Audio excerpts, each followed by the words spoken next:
নমস্কার বন্ধুরা, feel sports ইন্ডিয়াতে আপনাদেরকে স্বাগত জানাই। ভারতীয় ফুটবল দলের দুর্দশা কাটাতে এবার মাঠে নামবেন বিদেশিরা। ফুটবলে বেহাল দশা ভারতীয় দলের। সদ্য এএফসি এশিয়ান কাপের বাছাই পর্বের ম্যাচে পিছিয়ে থাকা হংকংয়েরই কাছে হেরে লজ্জা বাড়িয়েছেন সুনীল ছেত্রীরা। এর আগে বাংলাদেশের হামজাদের বিরুদ্ধে এক ফোঁটাও জায়গা করে উঠতে পারেননি স্বদেশিরা। এমন অবস্থায় দলের ছেলেদের ছন্নছাড়া ফুটবলের মাঝে এবার নাকি ভারতীয় ফুটবল দলের হাল ধরতে আসছেন বিদেশিরা। শোনা যাচ্ছে ভারতীয় ফুটবল দলে যাতে প্রবাসী ভারতীয়রাও খেলতে পারেন তার জন্য কেন্দ্র সরকারের কাছে অনুরোধ জানানো হয়েছে। এবার সেই আবেদন খতিয়ে দেখার পালা মোদী সরকারের। সর্বভারতীয় সংবাদ মাধ্যমের প্রতিবেদন অনুযায়ী নাম প্রকাশে অনিচ্ছক অল ইন্ডিয়া ফুটবল ফেডারেশনের এক কর্তা নাকি জানিয়েছেন বিষয়টি নিয়ে আলোচনা চলছে।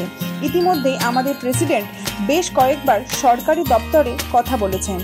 আসলে এ ব্যাপারে আমাদের কোনো হাত নেই, যা সিদ্ধান্ত নেওয়ার সরকারই নেবেন। তবে আপাতত ইতিবাচক খবরই মিলছে। সরকার যদি শেষ পর্যন্ত আমাদের কথায় সায় দেয়, সেই আশায় এখন একমাত্র সম্বল।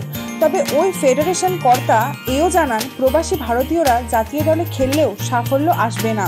তবে প্রবাসীরা যদি ভারতীয় দলে খেলার সুযোগ পান, তবে প্রথম একাদশ গড়ার ক্ষেত্রে বহু বিকল্প থাকে হাতে। এছাড়া প্রবাসী ফুটবলাররা বিদেশের একাধিক ফুটবল ক্লাবে খেলে যথেষ্ট অভিজ্ঞতা সঞ্চয় করেছেন।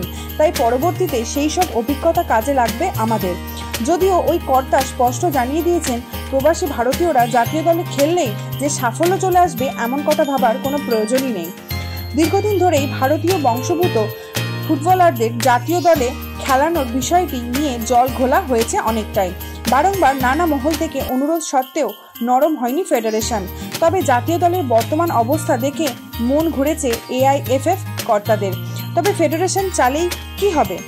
কেন্দ্রের তরফে সবুজ সংকেত পেলে তবেই বিদেশ থেকে প্রবাসী প্লেয়াররা খেলতে পারবে ফেডারেশন। তবে তা কি আদৌ সম্ভব হবে এখন? ফেডারেশন ওই কর্তা দাবি করেন, ফেডারেশনের তরফ থেকে কেন্দ্রকে শুধুমাত্র এতটুকু জানানো হয়েছে যে প্রবাসী ভারতীয়দের খেলাতে পারলে দলের জন্য মঙ্গল।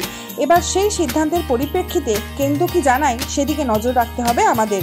এরকম আরও খেলার খবর পেতে আমাদের চ্যানেলটিকে লাইক, শেয়ার এবং সাবস্ক্রাইব করে দেবেন।